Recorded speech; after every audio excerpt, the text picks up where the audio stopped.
के सत्र के पहले प्रदेश में अन्नदाता किसान आत्महत्या करता था, कर्ज तले दबा था,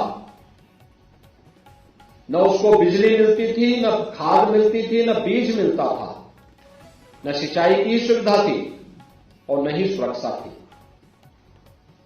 बिजली नहीं थी तो ट्यूबवेल चलाता था, डीजल ज्यादा खर्च होता था, लागत ज्यादा आती थी और रात्रि को खेत में गए तो जीवन को खतरा अलग था। नहीं गए तो पंप चोरी हो जाता था, चीनी मिलें बंद सी हो गई थी। याद करिए, उत्तर प्रदेश के अंदर जब हमारी सरकार आई तब केवल 110 चीनी मिलें बामुश्किल चल पा रही थी और उन पर भी सन 2010 से लेकर के 2017 के बीच गन्ना मूल्य का बकाया था।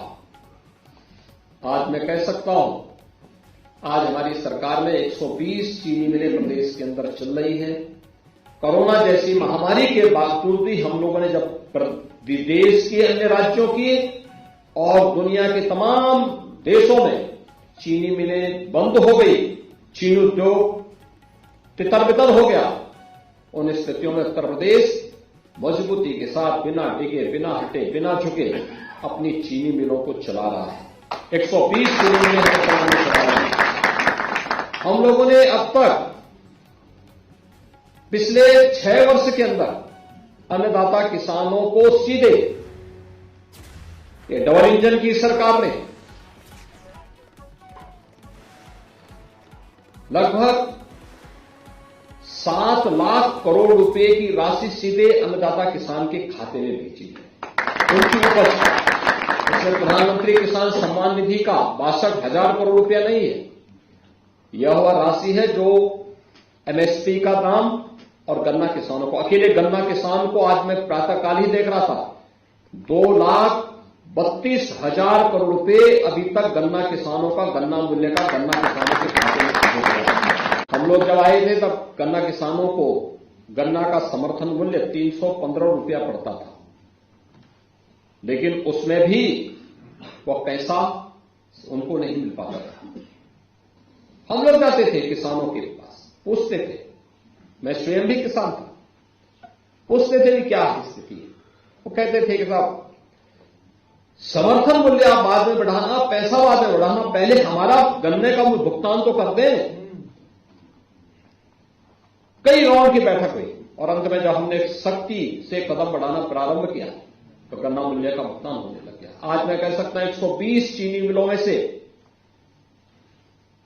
किसान बंधुओं 105 चीनी मिलें ऐसी हैं जो 10 दिन के अंदर गन्ना मूल्य का भुगतान कर रही हैं। तो 2-3 ग्रुप ऐसे हैं जो गन्ना मूल्य का भुगतान, उनको भी हम तेजी के साथ कस रहे हैं, वे भी भुगतान करें। और अब तक हम लोग 90% से अधिक गन्ना मूल्य का भुगतान कर चुके हैं। करंट सीजन का भी है, गत वर्ष का भी। गत वर्ष का तो बहुत कम राशि बची हुई है।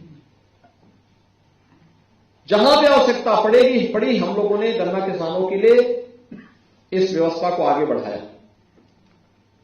धान की प्रोक्योरमेंट को हमारी सरकार ने आगे बढ़ाया, गेहूं की प्रोक्योरमेंट को, मकई की प्रोक्योरमेंट को, बाजरा और अन्य मिलेट की प्रोक्योरमेंट को भी प्रदेश के अंदर उस प्रकार की क्रय नीति को लाया गया।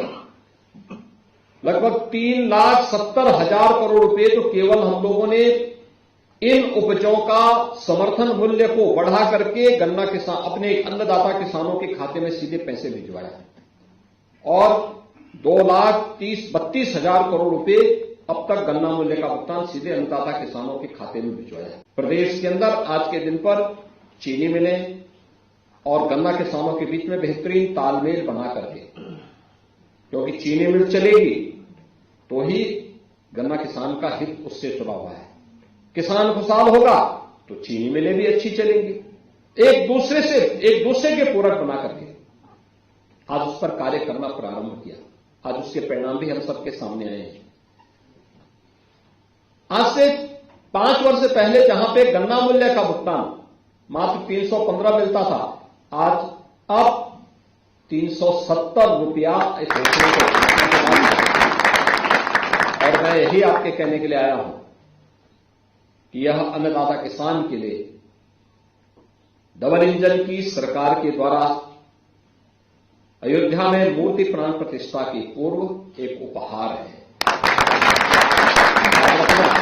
भगवान की पूजा तब होती है पहले अन्नपूर्णा देवता को पहले भोग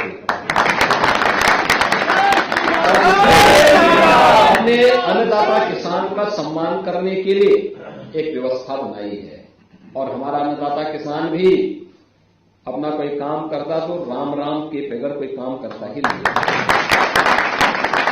इसलिए राज्य शासन ने इस प्रकार की एक व्यवस्था बनाई है। मैं आपको आश्वस्त करना चाहूंगा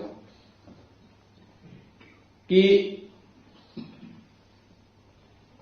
जो भी हो पाएगा अन्नदाता किसान के हित के लिए कि डबल इंजन की सरकार पूरी ईमानदारी और पूरी प्रतिबद्धता के साथ आपके हितों के लिए हर प्रकार के कदम उठाएगा, चाहे वह गन्ना किसान हो, चाहे वह बागवान हो, चाहे वह सब्जी की खेती करने वाला किसान हो, चाहे वह अन्य कोई भी किसान हो।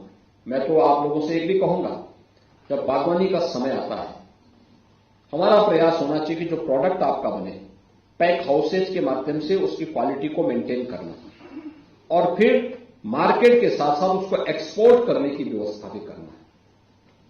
देखिए, गत वर्ष हम लोगों ने आम के 4 किसानों को मास्को भेजा था। यहां पे जो आम 40 से 50 रुपए किलो बिक रहा था, अच्छी क्वालिटी का वही आम जब मास्को के बाजार में पहुंचा तो 800 से 1000 रुपया उसका दाम। याद करिए, एक किसान को 1 किलो में 500 रुपए की बचत हो जाए तो समृद्धि तो उसके पास आएगी। ऐसे ही अमरूद की खेती बहुत सारे अन्नदाता किसान करते हैं, केले की खेती करते हैं, लेकिन क्वालिटी का ध्यान रखना पड़ता है। इसका प्रशिक्षण आवश्यक है और हम चाहेंगे जब भी डेलीगेशन बाहर जाता है कुछ किसान उसके साथ जरूर जाएं, हमें बताएं, हम उसकी व्यवस्था करेंगे।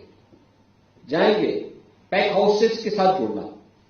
ऐसे ही एक्सपोर्ट के लिए प्रधानमंत्री जी का जोड़ है कि किसान की उपज को खासतौर पर सब्जी में बहुत मुनाफा हो सकता है, उधर हम व्यवस्था करें। ईश्वर की कृपा से जब 17 में हम आए थे, ये चीनी उद्योग हमारा एक प्रकार से बीमार सा हो गया था, बंदी के कगार पर था।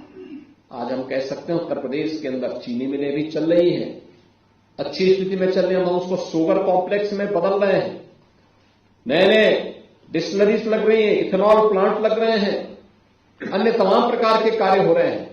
इस व्यवस्था को निरंतरता बनाए रखने की आवश्यकता है और इसको लेकर के जो भी कदम सरकार को उठाने पड़ेंगे अपने अन्नदाता किसानों के हितों के लिए उठाने के लिए सरकार पूरी प्रतिबद्धता करेगी।